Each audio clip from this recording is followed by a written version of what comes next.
matches below. Hey guys, Max with Balone here, bringing you guys another DC Toy Box TV review. Today we're going to be looking at the DC Collectibles, DC Comics Icons, Blue Beetle. So, like always guys, before we get into the actual figure review, I do want to go over the packaging. Here we have the box. It is an open window box. You would see the Blue Beetle action figure with all his accessories surrounding him. You get to read DC Comics, the Icons logo with the O doubling for the characters logo. We do get a DC Collectibles logo. On the side, you get the character's name, Blue Beetle, and on top, you do get a stylized 6. On the other side, you get the same stylized 6. Blue Beetle is the 6th figure in this toy line, and is the 2nd figure of Wave 2. Blue Beetle logo, DC Comics Icons, Blue Beetle, Infinite Crisis, DC Collectibles. Infinite Crisis is the storyline where this character design is based off. On the back, you do get to see all of Wave 2 except for the deluxe Hal Jordan figure.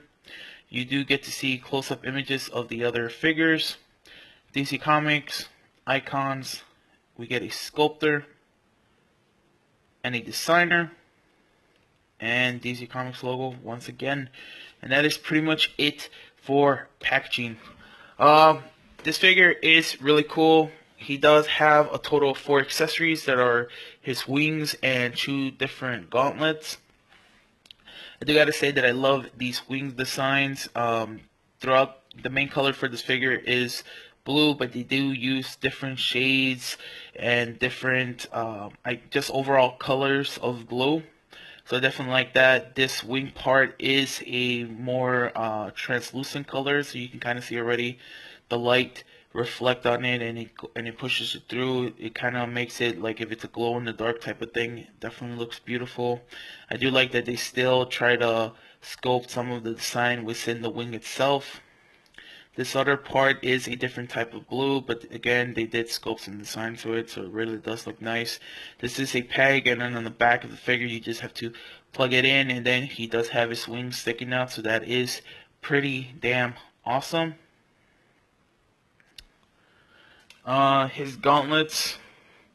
This, I believe, is his left gauntlet. Again, it looks cool. Not a lot of different colors, but I like that the few colors they do put, it does make this character, or at least this weapon, pop a little bit. It does seem to only have 2 colors, but the accent color really makes it looks nice. I also like that they did sculpt in some more of these designs onto it. It definitely makes this figure look a lot cooler, a lot better. Here we have his other weapon. This seems to be some type of machine gun. Again, I like how they do make it look like some type of alien tech. Definitely looks cool.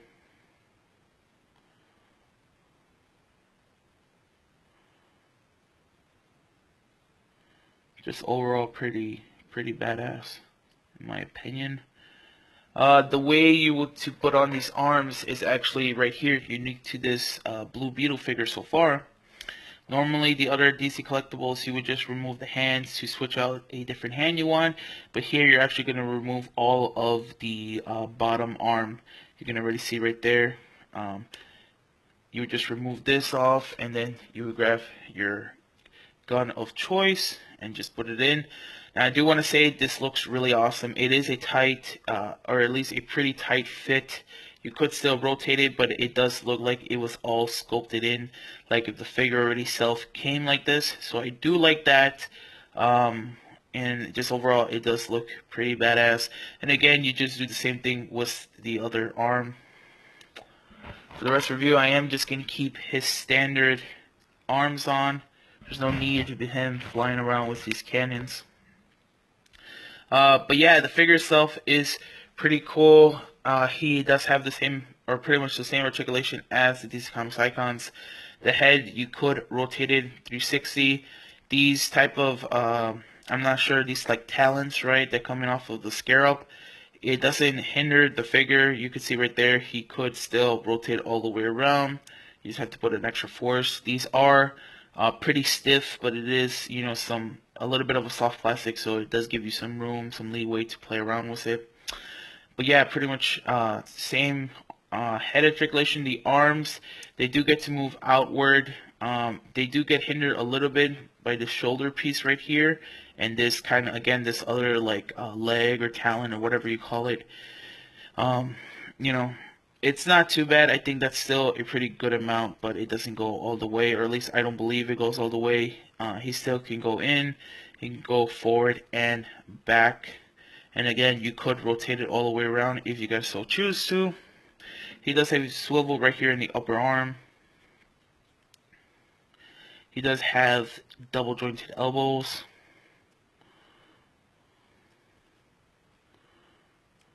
Again, because of how you switch out his arms and his guns, he does have a swivel on the upper arm, and he does have a swivel on the wrist, and the hand themselves could move inward and outward.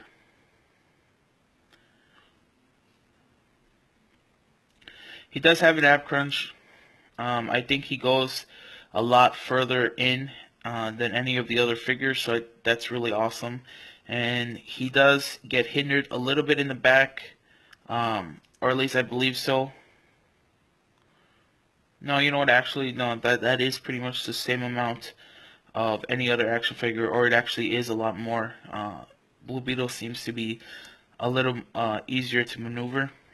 He does have rotation right here on the chest. Um, you could rotate it. I believe the scarab is what's kind of hindering it. So I'm sure you could rotate it. I do said that these figures are very stiff. Right there, you could see I did manage to get it all the way around. But for whatever reason, these characters, or I mean, these figures are just extremely stiff. So just play with it for a little bit, and they'll become a little more looser, and then you guys can move it as freely as you want to. You could already see these other talons or legs. These are soft plastic. They do somewhat do a good job of retaining their form, of keeping it right here by the sides of his waist. But because these are a lot softer and not as rigid or stiff as these, they tend to kind of be a little loose. So just keep that in mind. If you guys don't like that, don't be rotating your figure as much.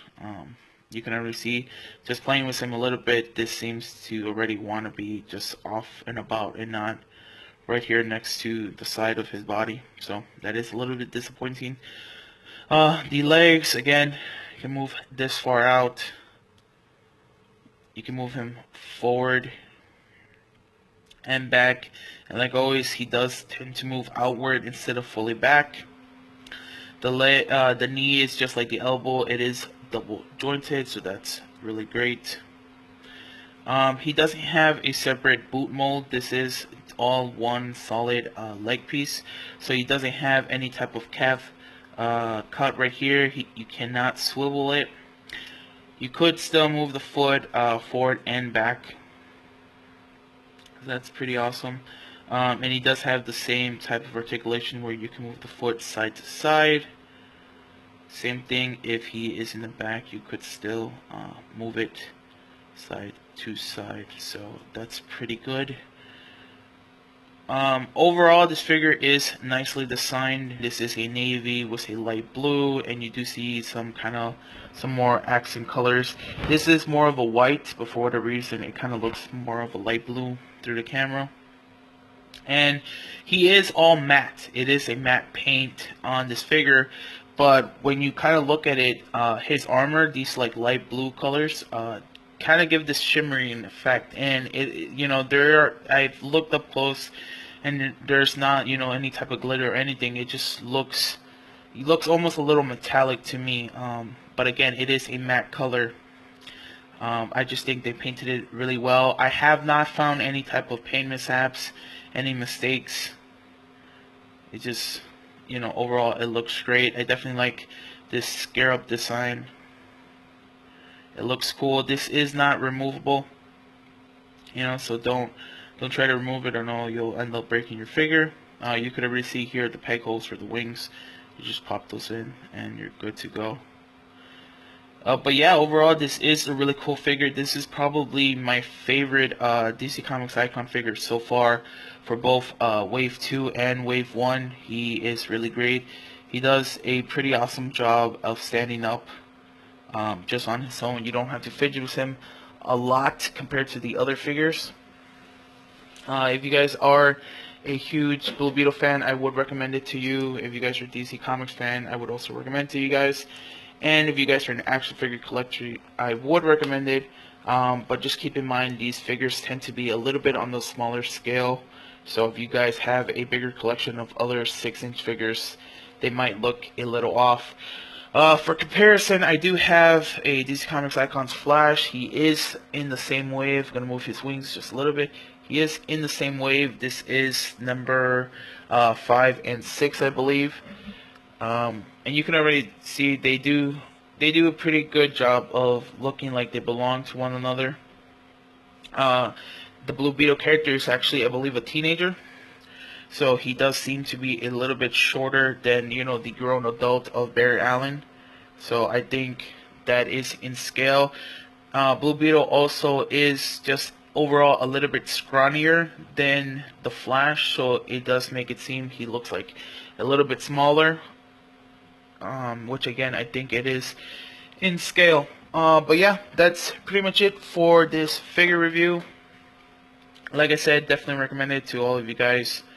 Comment down below, give me guys any criticism, any suggestions on how I can improve these videos for you guys. Like the video if you guys like it, dislike it if you didn't, and subscribe and look forward to more videos. Thanks and goodbye.